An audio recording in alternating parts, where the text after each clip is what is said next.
सारी दुनिया है लॉकडाउन में, कोरोना है सबका रोना। डरने वाली बात नहीं है, सावधानी हमको रखनी है। 1 मीटर की दूरी से बात है हम सबको करनी है। बच्चों आओ पढ़ो सभी, कोरोना से डरो नहीं। बच्चों आओ पढ़ो सभी, कोरोना से डरो नहीं। पढ़ना लिखना है सबको, आगे बढ़ना है सबको। आज हम बात करेंगे फोर्स की। फोर्स में सबसे पहले आपने देखा कि न्यूटन ने ग्रेविटेशनल फोर्स के बारे में बताया था ना कि 2 मास हैं और वो दोनों मास क्या करते हैं, एक दूसरे पर अट्रैक्शन का फोर्स लगाते हैं। अर्थ का अपना ग्रेविटेशनल फोर्स है और अर्थ डिफरेंट बॉडीज पर, कोई भी बॉडी हो, अगर ये पेन है, अगर इसे छोड़ दूं यहाँ से तो अर्थ के सेंटर की ओर क्या लगेगा, इस पर अर्थ के सेंटर की ओर इस पर ग्रेविटेशनल फोर्स लगेगा। तो माना गया कि एक बॉडी जिसमें मास है, दूसरी बॉडी जिसमें मास है, वो उस पर फोर्स लगाती है। उसे फोर्स को कहा गया ग्रेविटेशनल फोर्स। ग्रेविटेशनल फोर्स के बाद ये पाया गया कि एक ही तरह का फोर्स है। फिर क्या हुआ, नेचर में से ही अंबर नाम का पत्थर की बात हुई और अंबर नाम के पत्थर के बात ये हुआ कि उसे अगर रब किया गया और रब करने के बाद क्या किया उसने, वो टिनी पार्टिकल्स को वो अट्रैक्ट करता है। प्लास्टिक को रब किया, वो टिनी पार्टिकल को अट्रैक्ट करता है, कुछ को रिपेल करता है। गिलास को रब किया, एक क्वांटिटी नई आई। जब हमने इलेक्ट्रोस्टैटिक्स आपको बताया था तो एक नई क्वांटिटी आई निकलकर, चार्ज की एक प्रॉपर्टी चार्ज भी होती है और उस प्रॉपर्टी के कारण भी फोर्स लगता है और उस फोर्स को कहा गया इलेक्ट्रिकल फोर्स, कहा गया था ना। फिर बात आई थी, चार्ज 2 प्रकार के होते हैं, 2 types, positive charge and negative charge. Same like charges एक दूसरे को रिपेल करते थे और अपोजिट चार्जेस एक दूसरे को अट्रैक्ट करते थे। वो बहुत थ्योरी बहुत अच्छे से आपको बताया गया ना।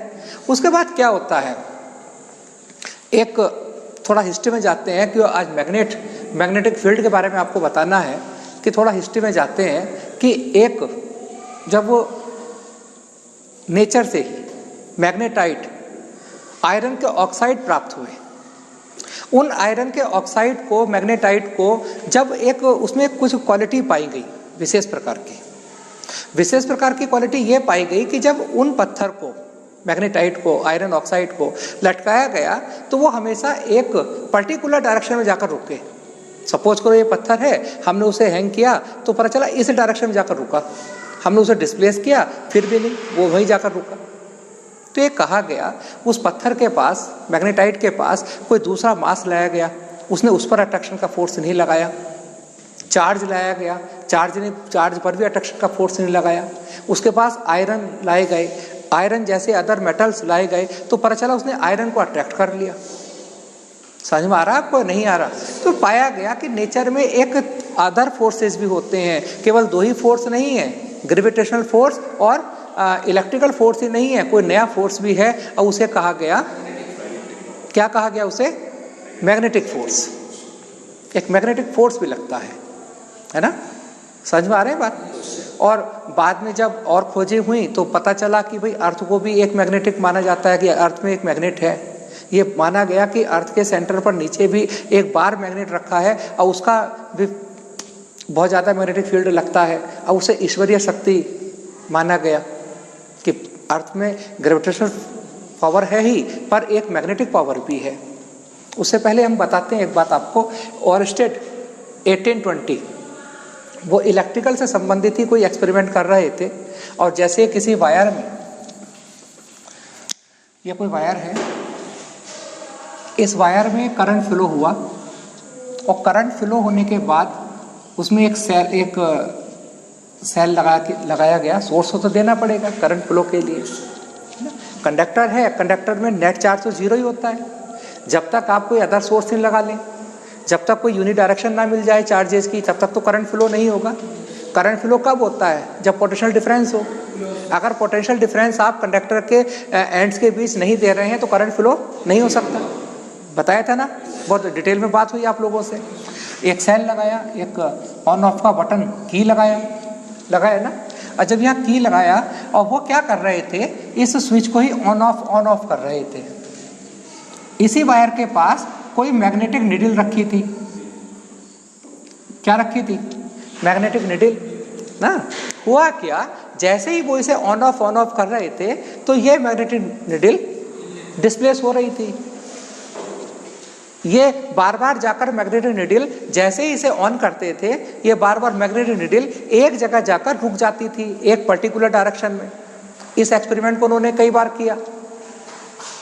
भाई उन्होंने देखा आसपास कोई चार्ज नहीं है, चार्ज ला रहे हैं, कोई मैटर ला रहे हैं, तो अब ये डिस्प्लेस नहीं हो रही है।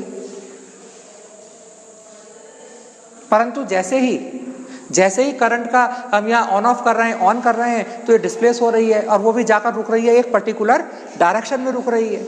उन्होंने क्या किया, इसकी पोलरिटी चेंज कर दी, एक इधर नेगेटिव कर दिया, इधर पॉजिटिव कर दिया। ऐसा करने से क्या हुआ, करंट की डायरेक्शन चेंज हो गई, तो ये तब भी डिस्प्लेस हुआ मैग्नेटिक निडल। पर अब निडल क्या हुआ, पहले से अपोजिट डायरेक्शन में जाकर डिस्प्लेस हुआ। बात समझ में नहीं आई। उन्होंने फिर इसे डिसीजन लिया। क्या रिजल्ट दिया उन्होंने कि जब किसी कंडक्टिंग वायर में हम करंट फ्लो करते हैं तब क्या होता है, उसके अराउंड, उसके चारों ओर एक ऐसा फील्ड बन जाता है जिसमें अगर हम मैग्नेटिक निडल लाएंगे तो वो डिस्प्लेस होगा, वो भी एक पर्टिकुलर डायरेक्शन में डिस्प्लेस होगा, है ना। उस फील्ड को कहा गया मैग्नेटिक फील्ड। क्या कहा गया? और वहां से बात आया कि भाई ये मैग्नेटिक फील्ड डेवलप क्यों हो रहा है, ये कोई ईश्वरीय शक्ति नहीं है, ये डेवलप हो रहा है flow of charge, flow of current. भाई करंट फ्लो हुआ कंडक्टिंग वायर में, तब मैग्नेटिक फील्ड डेवलप हुआ। और स्टेट के अनुसार करंट फ्लो होने का मतलब क्या है कि किसी पर्टिकुलर डायरेक्शन में चार्ज पार्टिकल का मूवमेंट हुआ, है ना। तो इससे ये होता है कि अगर कोई चार्ज है और वो चार्ज रखा है तब वो मैग्नेटिक फील्ड डेवलप नहीं कर सकता। परंतु अगर वो चार्ज मूवमेंट कर रहा है, फ्लो में है चार्ज, तो वो मैग्नेटिक फील्ड जरूर डेवलप करेगा। यहाँ से थ्योरी आई। और उसी से अर्थ के मैग्नेट की अगर हम बात करें डिटेल में जाकर, तो अगले नेक्स्ट टॉपिक पे हम बात करेंगे अर्थ के मैग्नेटिक फील्ड के बारे में। पर अर्थ में क्या होता है, अर्थ में आयंस होते हैं, लिक्विड्स होता है, और जो लिक्विड्स है वो फ्लो हो रहा है, लगातार आयंस फ्लो हो रहे हैं। तो उन आयंस के फ्लो होने के कारण ही मैग्नेटिक फील्ड डेवलप होता है। क्लियर? अर्थ में मैग्नेटिक फील्ड डेवलप होने का कारण क्या है, उसमें जो लिक्विड्स हैं, उसके क्रस्ट में जो लिक्विड्स हैं, उनका जो आयंस हैं, उन आयंस के स्पीडली मूवमेंट के कारण ही मैग्नेटिक फील्ड डेवलप होता है ना। और इसी प्रकार हम ये भी कह सकते हैं, क्या कह सकते हैं कि जैसे ये अर्थ है, अर्थ का नॉर्थ और पोल और साउथ पोल, ये मैग्नेटिक फील्ड लाइंस हैं। क्लियर? अर्थ के जो चारों तरफ का वातावरण है, एटमॉस्फेयर है, उसमें भी तो आयंस है। भाई सन है, सन से भी तो आयंस आते हैं। अब वो आयंस जो हैं, जो बहुत ज़्यादा एनर्जेटिक होते हैं, वो आयंस भी तो अर्थ की सरफेस पर मूव करते हैं, उनके कारण भी मैग्नेटिक फील्ड डेवलप होता है। तो हम मैग्नेटिक फील्ड कहाँ है, अर्थ की सरफेस पर हम महसूस करते हैं। हमारी ह्यूमन बॉडी में भी क्या है, आयंस है, और आयंस मूवमेंट करते हैं, है ना, साल्ट्स हैं। तो जो आयन मूवमेंट करते हैं तो हमारी बॉडी में मैग्नेटिक फील्ड है। क्लियर? अर्थ का मैग्नेटिक फील्ड कितना माना जाता है? अर्थ का मैग्नेटिक फील्ड माना जाता है 0.1 गॉस, 10⁻⁻5 टेस्ला। और ह्यूमन बॉडी का, ये अर्थ का है। अगर मैं ह्यूमन बॉडी की बात करूं, ह्यूमन बॉडी का होता है 10⁻⁻10 टेस्ला होता है। अब एक बात बताइएगा, अगर ह्यूमन बॉडी में जो मैग्नेटिक फील्ड है वो सबसे ज़्यादा कहाँ होता है, ब्रेन में और हार्ट में। हमारे हार्ट में और ब्रेन में सबसे ज़्यादा मैग्नेटिक फील्ड होता है। चार्जेस की मोबिलिटी ज़्यादा होती है। नर्व सिस्टम हमारा मैग्नेटिक फील्ड पर ही डिपेंड है, उसी के कारण मैग्नेटिक फील्ड डेवलप होता है। तभी तो हमारी बॉडी की MRI हो पाती है। MRI का नाम सुना ना आपने, magnetic resonance imaging, magnetic resonance imaging. अभी एक बात आपको हम बता दें, एक हॉस्पिटल का पेपर में प्रिंट हुआ था, छपा था, मैंने पढ़ा था कि एक नेताजी MRI कराने गए और उनका जो बॉडीगार्ड था उनके साथ था, उसकी जो पिस्टल थी वो साथ ले गया जब एमआरआई हुई, इतना स्ट्रांग मैग्नेटिक फील्ड एमआरआई के द्वारा डेवलप होता है और हमारी बॉडी के बीच, कि क्या हुआ, उसकी जो पिस्टल थी वो एमआरआई की मशीन से चिपक गई, है ना। उसे क्या करना पड़ा, उस मशीन से पिस्टल हटाने के लिए, ऐसा नहीं चिपक गई हाथ से खींच लिया हटा ली, डीमैग्नेटाइज करना पड़ा। आगे हम पढ़ेंगे मैग्नेटाइज और डीमैग्नेटाइज क्या होगा। तो उस पिस्टल को डीमैग्नेटाइज करने का जो खर्च आया 52 लाख रुपए आया, है ना। बाद में कोर्ट केस हुआ, विवाद भी चला कि वो पैसा कौन देगा, नेताजी देंगे या वो बॉडीगार्ड देगा, या कौन पे करेगा, गलती किसकी थी। तो समझ में आया ना बात आपको। तो कुल मिलाकर क्या कहा गया, अर्थ का मैग्नेटिक फील्ड है, ह्यूमन बॉडी का मैग्नेटिक फील्ड है। अर्थ का मैग्नेटिक फील्ड कितना, 10⁻⁻⁵ टेस्ला, है ना। इसी वजह से हम कहते हैं कि क्या कहा जाता है कि भाई हम जब रात को सोते हैं तो हमारे सोते समय हमारे पैर साउथ डायरेक्शन में नहीं होने चाहिए। क्यों नहीं होने चाहिए साउथ डायरेक्शन में? साउथ डायरेक्शन में इस वजह से नहीं होने चाहिए कि जो मैग्नेटिक फील्ड अर्थ का है वो हम पर बैड इफेक्ट डालेगा, हमारा नर्व सिस्टम जो है बिगड़ जाएगा, है ना। जब हम उठेंगे तो हम फ्रेश नहीं फील करेंगे, सर में दर्द हो जाएगा हमारे, सही है ना। अब ये बात हम आम जनता को तो समझा नहीं सकते, भाई जो व्यक्ति समझना नहीं चाहते बात, उन्हें डराया जाता है। साइंटिस्ट ही क्या करते हैं, हम डराने की बात भी करते हैं, कभी कभी डराना भी ठीक होता है किसी को। तो क्या अफवाह फैला दी जाती है, ये कह दिया जाता है कि साउथ की तरफ पैर करके सोओगे तो क्या होगा, उधर को हमारा गंगा जी का घाट है, मुर्दे फूकते हैं, डेड बॉडी का हम अंतिम संस्कार करते हैं, तो वो चिपट जाएगा। उस डर में वो नहीं सोएगा पैर करके, जबकि क्या है उसके पीछे एक साइंटिफिक ट्रूथ है। वो बातें आगे चली गई। अब क्या होगा,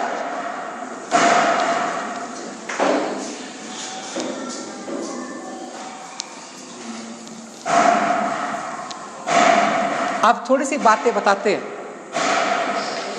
कि क्या होता है।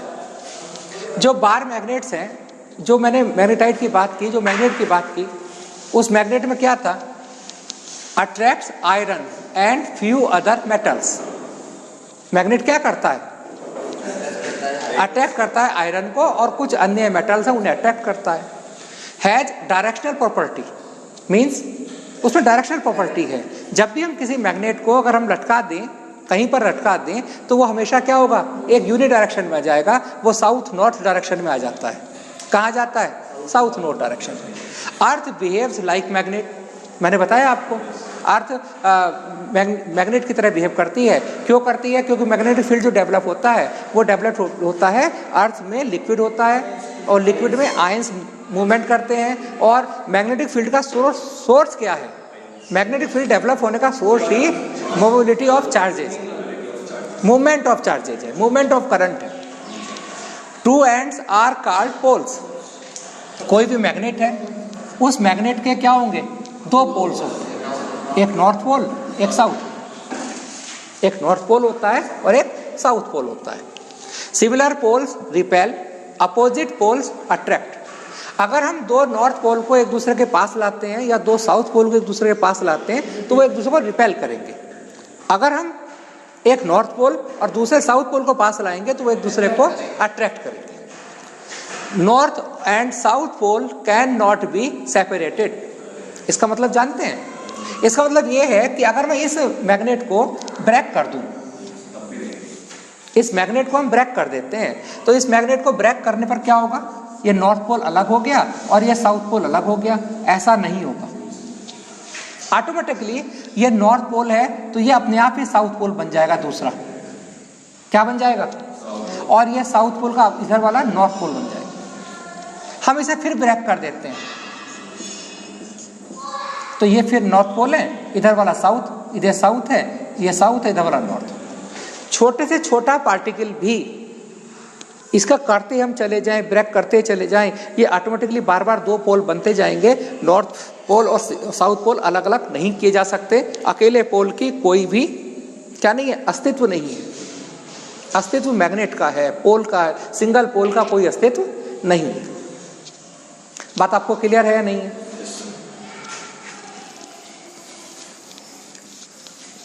मैग्नेटिक फील्ड क्या हुआ फिर? अब किसी मैग्नेट के चारों ओर का वह फील्ड, कोई मैग्नेट है, उस मैग्नेट के चारों ओर का वह फील्ड, कौन सा फील्ड जिसमें हम कोई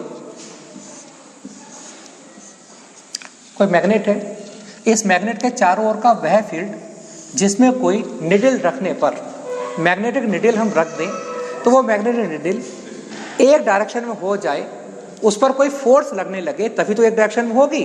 भाई वो निडल अपने आप तो एक डायरेक्शन में नहीं हो जाएगी, क्या होगा, उस पर कोई फोर्स लगेगा। वो फोर्स कौन सा होगा, मैग्नेटिक फोर्स। कौन लगाएगा, ये मैग्नेट, और दूसरा कौन, अर्थ, दोनों ही लगाएंगे। तो इसके चारों तरफ का वह एरिया, वह फील्ड जिसमें अगर हम निडल रखते हैं और वो निडल एक डायरेक्शन में हो जाती है तो उसे बोला जाता है मैग्नेटिक फील्ड। दूर जाने पर मैग्नेट यहाँ रखा है और हमने यहाँ निडल रख दी तो वो निडल क्या होगा, इसके कारण तो डिस्प्लेस नहीं होगी, एक जगह जाकर तो इसका एरिया खत्म हो जाएगा, है ना। तो वो फील्ड कहलाता है magnetic field. Magnetic field intensity को कैपिटल बी से हम डिनोट करते हैं। मैग्नेटिक फील्ड इंटेंसिटी को किससे डिनोट करते हैं, बी से हम डिनोट करते हैं। अगर डेफिनेशन की बात आए तो आगे हम जब फॉर्मूला डिराइव करेंगे तो कई डेफिनेशन इसकी निकलती हैं, फिर भी एक डेफिनेशन आपको हम बता देते हैं कि कोई वायर है, उस वायर की लेंथ है 1 मीटर, उस वायर में करंट फ्लो हो रहा है 1 एम्पियर और ये वायर मैग्नेटिक फील्ड के परपेंडिकुलर रखी है। कहाँ रखी है, यदि कोई वायर, कंडक्टिंग वायर जिसकी लंबाई, जिसकी लेंथ 1 मीटर है, मैग्नेटिक फील्ड के परपेंडिकुलर रखी है और उसमें हम 1 एम्पियर का करंट फ्लो कर रहे हैं, ठीक, तब उस वायर पर जितना फोर्स लगता है वो उस जगह मैग्नेटिक फील्ड की इंटेंसिटी कहलाता है। क्या कहलाता है, इंटेंसिटी कहलाता है। बात समझ में आई। यानी क्या क्या बात बताई कि कोई कंडक्टिंग वायर है, उस वायर की लेंथ कितनी है, 1 मीटर, वायर कहाँ रखी है, मैग्नेटिक फील्ड में, मैग्नेटिक फील्ड के परपेंडिकुलर रखी है और वायर में करंट कितना फ्लो हो रहा है, 1 एम्पियर, तब उस वायर पर जितना फोर्स लगेगा वो फोर्स मैग्नेटिक फील्ड होगा। ये फॉर्मूले से निकाला हमने, F = I/BL sin theta, high school में आपने पढ़ा होगा। देखिएगा, if I = 1, L = 1, theta = 90, then B = F, then B = F। Clear हुआ। यूनिट क्या होती है इसकी, अगर SI यूनिट की बात हम करते हैं तो SI यूनिट होती है टेस्ला, ठीक। SI यूनिट होगी, इससे निकल जाएगी न्यूटन पर एम्पियर मीटर, न्यूटन पर एम्पियर मीटर।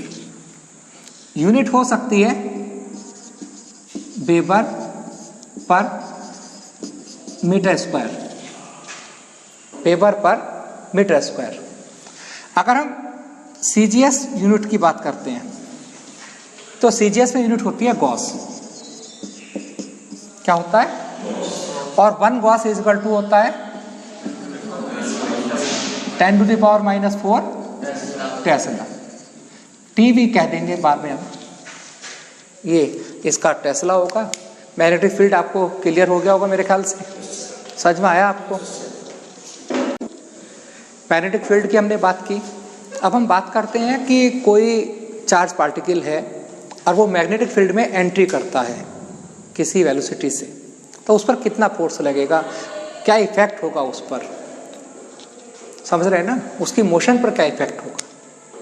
उससे पहले हम 2 बातें आपको बताते हैं कि आप अगर बुक में देखेंगे तो एक तो ये सिंबल, बार बार हम सर्किल नहीं बनाएंगे, ये इसका अर्थ क्या है, और एक ये होता है कहीं कहीं इसका अर्थ क्या है। ये मैग्नेटिक फील्ड की डायरेक्शन को डिनोट करते हैं, रिप्रेजेंट करते हैं। आपने देखा है ना टीवी सीरियल वगैरह में या नॉर्मल दशहरा पर तीर देखते हैं ना, तीर वगैरह, तो उस तीर को आप याद कीजिए, तीर की क्या शेप होती है,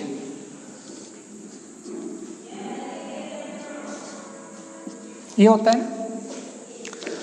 ये देखिएगा, ये अगर सिंबल है या ये सिंबल है तो ये ऐसा लग रहा है जैसे अगर तीर है, एरो है कोई, तो ये पॉइंट ये ऐसे दिख रहा है ना आपको, ऐसा लगेगा आपको कि जैसे ये टॉप दिख रहा है आपको, है ना।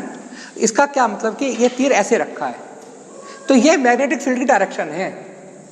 क्या है? क्या डायरेक्शन मैग्नेटिक फील्ड की यहां पर है? Outward, outward to the plane of the board, outward to the plane of the board. ऐसा लग रहा है जैसे तीर बाहर की तरफ आ रहा है, outward, outward to the plane. किसका प्लेन? Of the board. जब आप अपनी कॉपी पर लिखेंगे तो प्लेन किसका? आपकी कॉपी पर। ये क्या है? इनवर्ड। ये ऐसा लगेगा जैसे तीर का पीछे का हिस्सा दिख रहा है आपको, अंदर जा रहा है, छोड़ा हमने तीर और वो तीर ब्लैक बोर्ड में अंदर जा रहा है। तो ये क्या है? परपेंडिकुलर तो ये है ही, और ये क्या है? Perpendicular inward to the plane of the board. बात समझ में आई आपको? नहीं आई? अब ये देखिएगा, ये कहीं पर मैग्नेटिक फील्ड है और हमने मान लिया मैग्नेटिक फील्ड यही है, मतलब परपेंडिकुलर है बोर्ड के, प्लेन के, और इनवर्ड। कोई चार्ज पार्टिकल है Q और वो चार्ज पार्टिकल इसमें एंट्री करता है। कहाँ एंट्री करता है? Magnetic field. मैग्नेटिक फील्ड में कैसे एंट्री कर सकता है? जब वो परपेंडिकुलर भी कर सकता है, पैरेलल भी कर सकता है, किसी अन्य एंगल, किसी भी डायरेक्शन में कर सकता है। तो चार्ज पार्टिकल पर जो फोर्स लगता है वह फोर्स उस चार्ज के मैग्नीट्यूड के प्रोपोर्शनल होता है। वो चार्ज पार्टिकल पर जो फोर्स है वो उसकी वेलोसिटी के प्रोपोर्शनल होता है। जितनी ज़्यादा वेलोसिटी चार्ज पार्टिकल की होगी, जितनी ज़्यादा चार्ज पार्टिकल की वेलोसिटी होगी उस पर उतना ही ज़्यादा फोर्स लगेगा, और जितना ज़्यादा मैग्नेटिक फील्ड होगा उतना ज़्यादा लगेगा या नहीं लगेगा। और जिस एंगल पर वो वेलोसिटी और मैग्नेटिक फील्ड के बीच का जो एंगल है डायरेक्शन का, उसका साइन उसके भी प्रोपोर्शनल होता है, उसके भी क्या होता है? प्रोपोर्शनल होता है। ये थीटा पता चला क्या है? What is theta? Theta is the angle between the direction of, between direction of force, ना direction of the magnetic field and the direction of the velocity of the particle. ठीक? A proportional Q V B sin theta और F is equal to K Q V B sin theta. क्योंकि B को हम first time introduce कर रहे हैं magnetic field को, तो उस कंडीशन में कांस्टेंट को एक मान लिया जाता है। ये कांस्टेंट इसी के अंदर आता है। F इज इक्वल टू हुआ Q V B sin theta. Clear? अब ये स्टडी करते हैं। हम मानते हैं कि वो जो चार्ज पार्टिकल है वो पैरेलल एंट्री करता है। जिस डायरेक्शन में मैग्नेटिक फील्ड है, ये डायरेक्शन अगर मैग्नेटिक फील्ड की है, इसी डायरेक्शन में उसने चार्ज पार्टिकल एंट्री की, then theta is equal to 0। Parallel है, then theta is equal to 0, F is equal to Q V B sin 0, F is equal to 0। इसमें कोई भी फोर्स उस पर चार्ज पार्टिकल पर नहीं लगेगा, और जब उस पर कोई फोर्स नहीं लगेगा तो क्या होगा? जब उस पर कोई फोर्स नहीं लगेगा तो वो डिस्प्लेस नहीं होगा। बताया था ना भाई, वो उसकी डायरेक्शन क्यों चेंज होगी? डायरेक्शन चेंज कब हो सकती है किसी भी पार्टिकल की? जब उस पर कोई फोर्स लग रहा हो।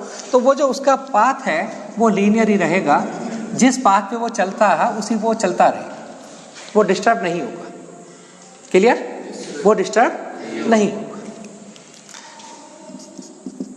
यदि वो परपेंडिकुलर डायरेक्शन में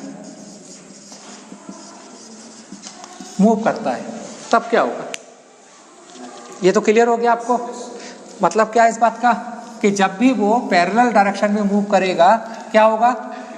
कोई फोर्स नहीं लगेगा और उसका पाथ लीनियर रहेगा, उसका पाथ चेंज नहीं होगा, जिस रास्ते पर वो चल रहा है चलता रहेगा। क्लियर है? अब हमने क्या किया?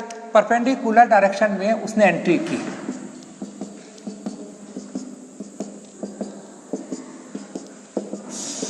कहाँ एंट्री की? परपेंडिकुलर। ये मैग्नेटिक फील्ड की डायरेक्शन क्या है? इनवर्ड, अंदर की तरफ। ठीक, इनवर्ड। ठीक, इसी के परपेंडिकुलर कोई चार्ज आया, एंट्री की उसने, v वेलोसिटी से q चार्ज है, उस पर क्या फोर्स लगेगा? कितना फोर्स लगेगा? q v b sin 90। sin 90 means q v b, इतना फोर्स उस पर लगा। एक आपने फ्लेमिंग रूल पढ़ा होगा 10th में। जब आप 10th में थे तो आपने 9th 10th में ही पढ़ा था Fleming left hand rule. Fleming left hand rule. अपना लेफ्ट हैंड साथ लेकर आए हैं या घर छोड़ कर आए हैं? साथ लाए हैं, अच्छी बात है। ये रूल था middle finger, index finger, thumb. ठीक, यदि हम अपने लेफ्ट हैंड के दो उंगलियों को, दो फिंगर्स को, इंडेक्स और मिडिल और थंब को, तीनों को एक दूसरे के परपेंडिकुलर रखें, क्लियर? और रखने के बाद मिडिल फिंगर को करंट की डायरेक्शन में रखें। किस डायरेक्शन में? करंट की डायरेक्शन क्या होगी? जो पॉजिटिव चार्ज के मूवमेंट की होगी। नेगेटिव चार्ज के अपोजिट होता है और पॉजिटिव चार्ज की डायरेक्शन में करंट होता है। तो जो पॉजिटिव चार्ज अगर है, जो उसकी डायरेक्शन है वही करंट की डायरेक्शन होगी, ये मैग्नेटिक फील्ड की डायरेक्शन होगी और ये फोर्स। इसके लिए एक शॉर्ट ट्रिक भी आपको बताई जाती है, father mother child, children. Father, F for father, F for force, F for father और F for force, M for mother और M for magnetic field,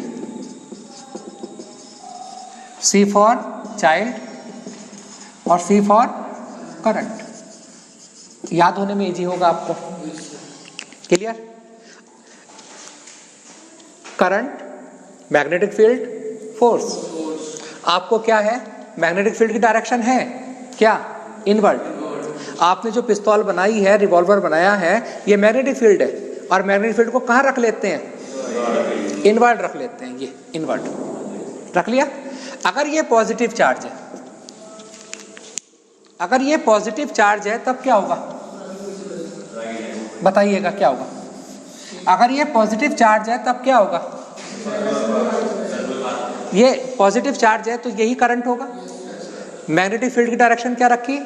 inward. इस चार्ज पर, यहाँ जैसे ही चार्ज एंट्री करता है, यहाँ हम बात करते हैं पॉजिटिव चार्ज है, मैग्नेटिक फील्ड इनवर्ड, करंट आगे की ओर, करंट है ना आगे की ओर, क्यों?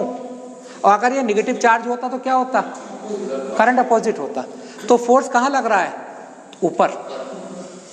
तो जैसे ही ये चार्ज पार्टिकल इस मैग्नेटिक फील्ड में एंट्री करेगा, इस पर ऊपर की ओर फोर्स लगेगा। कहाँ की ओर?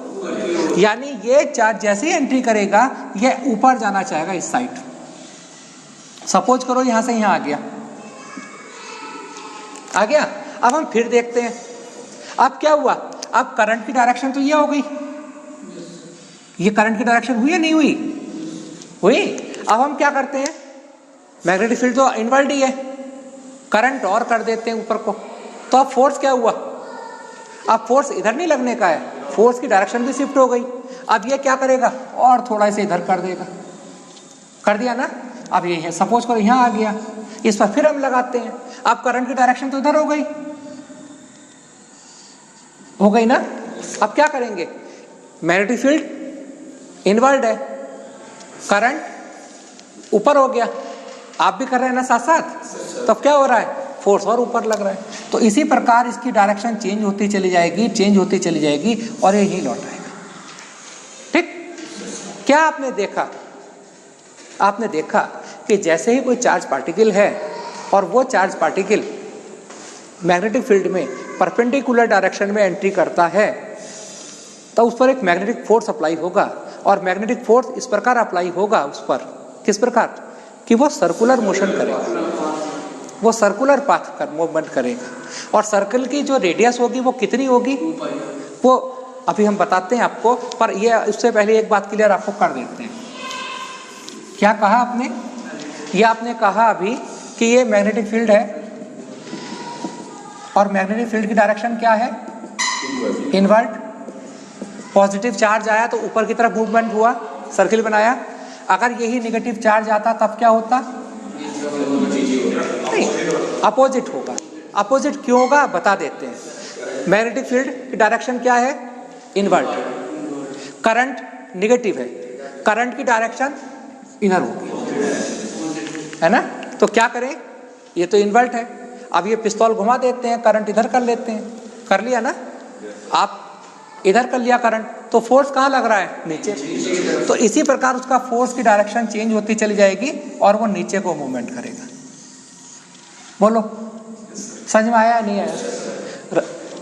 मतलब ऐसा तो नहीं है ना कि आप इसे जबरदस्ती झेल तो नहीं रहे हैं। और अगर ये मैग्नेटिक फील्ड ये होगा, ये याद नहीं करना है। बहुत से बच्चे याद कर लेते हैं कि पॉजिटिव चार्ज आया तो ऊपर चला गया और नेगेटिव चार्ज आया तो नीचे चला गया। अरे मैग्नेटिक फील्ड चेंज हो गया तब क्या होगा? मैग्नेटिक फील्ड की डायरेक्शन क्या है? अब ये सपोज करो, अब ये पॉजिटिव चार्ज आता है तो क्या है? इधर से पॉजिटिव चार्ज आ रहा है। अब बताइए क्या होगा? क्यों? अब देखो मैग्नेटिक फील्ड की डायरेक्शन क्या है? ऊपर है, ऊपर है। करंट, ये तो ऊपर है करंट, और करंट हो गया उधर, तो फोर्स कहाँ जाएगा? नीचे लगेगा। फोर्स कहाँ लगेगा? क्लियर है आपको या नहीं? आपको सब बातें क्लियर हो गई या नहीं?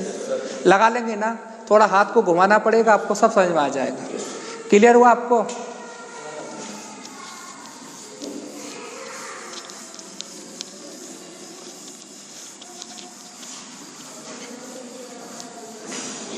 इसे आपको क्लियर करते हैं। फोर्स कितना लगा जब परपेंडिकुलर डायरेक्शन में वो आया? QVB। वो किस पाथ पे चलने लगा? सर्कुलर। और जब कोई पार्टिकल सर्कुलर पाथ पे चलता है उसे क्या चाहिए होता है? Centripetal force. आपने फर्स्ट ईयर में पढ़ा है, बहुत अच्छे से आपने पढ़ा है, सेंट्रीपिटल फोर्स उसे चाहिए होता है। और बताया गया था कि सेंट्रीपिटल फोर्स अपने आप में कोई फोर्स नहीं है, वो किसी ना किसी दूसरे फोर्स से ही डेवलप होता है। ये जो मैग्नेटिक फोर्स है यही उसे चार्ज पार्टिकल को मूवमेंट करने के लिए सेंट्रीपिटल फोर्स देगा। और सेंट्रीपिटल फोर्स कितना होता था? पढ़ा होगा, F = mv²/r। बहुत ज़्यादा पॉपुलर फॉर्मूला था। ये कैंसिल आउट हुआ, QVR = mv, R = mv/qb। ये उस सर्कुलर पाथ की रेडियस होगी। क्या हुआ? सर्कुलर पाथ का जो उसका रेडियस है वो डिपेंड किस बात पर कर रहा है? m पर, v पर, b पर। जितना ज़्यादा मैग्नेटिक फील्ड होगा, जितना ज़्यादा वेलोसिटी होगा, उतनी ज़्यादा रेडियस होगी। जितना स्ट्रांग मैग्नेटिक फील्ड होगा उतना कम उसका पाथ का रेडियस होगा। क्लियर है आपको? एक फॉर्मूला आपने और पढ़ा होगा, V = R omega 2π/T, T = 2πr/V। पढ़ा है ना? अगर हम V की वैल्यू पुट कर देते हैं, R की वैल्यू पुट कर देते हैं, क्या है? mv/qb, 2πm/qb। है ना? क्या था ये? Time period. कि जो सर्किल है उसमें एक चक्कर लगाने में कितना टाइम भी ले रहा है चार्ज पार्टिकल। क्लियर होगी बात? और इसका जो फ्रीक्वेंसी था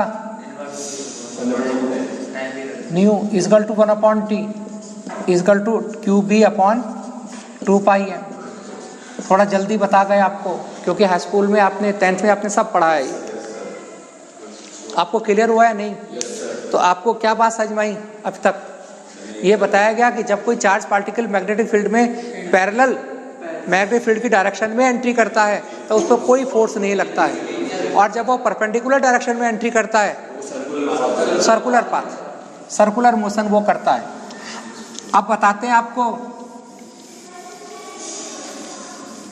कि अगर कोई चार्ज पार्टिकल है और वो चार्ज पार्टिकल किसी एंगल पर करता है एंट्री, ना पैरेलल ना परपेंडिकुलर, और उसने क्या किया, ये एंट्री की v वेलोसिटी है। सपोज करो ये मैग्नेटिक फील्ड की डायरेक्शन है और ये वेलोसिटी उसकी है, एंगल थीटा है, तब क्या होगा, इस v वेलोसिटी से, ठीक, क्या करता है वो, इस v के दो कंपोनेंट हो जाते हैं, v cos theta, v sin theta. Clear, बात समझ में आई ना। v sin थीटा क्या होगा, मैग्नेटिक फील्ड की डायरेक्शन के परपेंडिकुलर होगा, और v cos थीटा क्या होगा, मैग्नेटिक फील्ड की डायरेक्शन के पैरेलल होगा। ठीक, इस वेलोसिटी के कारण तो कुछ नहीं होगा, पाथ लीनियर रहेगा। पाथ क्या रहेगा भाई, ये तो लीनियर मोशन कराएगा और ये सर्कुलर मोशन कराएगा।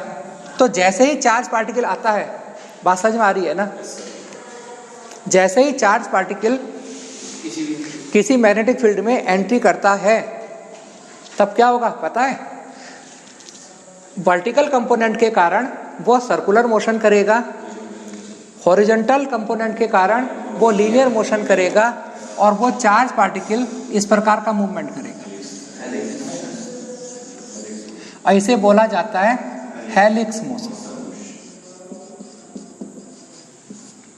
बात समझ में आई आपको? इसका मतलब क्या है कि ज़्यादातर चांस ये है कि जब कोई चार्ज पार्टिकल मैग्नेटिक फील्ड में एंट्री करता है, एक दो पार्टिकल तो होते नहीं है, बहुत ज़्यादा संख्या में होते हैं। तो कुछ पार्टिकल पैरेलल एंट्री करते हैं, कुछ पार्टिकल परपेंडिकुलर करते हैं, कुछ पार्टिकल ज़्यादा किसी भी एंगल पर एंट्री करते हैं। चांस क्या होगा उसके मोशन होने का, हेलिक्स। बात समझ में आई आपको? और इस पॉइंट से इस पॉइंट तक, यानी एक सर्किल बनाया और फिर अगला सर्किल, ये जो डिस्टेंस होती है ये कहलाती है पिच। क्या कहलाती है? पिच। और ये जो पिच है, ये डिस्टेंस किसने तय की? Horizontal velocity. इस पिच की जो वैल्यू हो सकती है वो क्या होगी? डिस्टेंस क्या होता है? Velocity into time. Velocity into time. Velocity कौन सी लेंगे हम? v cos theta. और टाइम ऑफ ऑस्किलेशन क्या आया था? 2 पाई m अपॉन QB। ये इसका पिच की वैल्यू है। बात क्लियर है आपको? समझ में आया आपको या नहीं?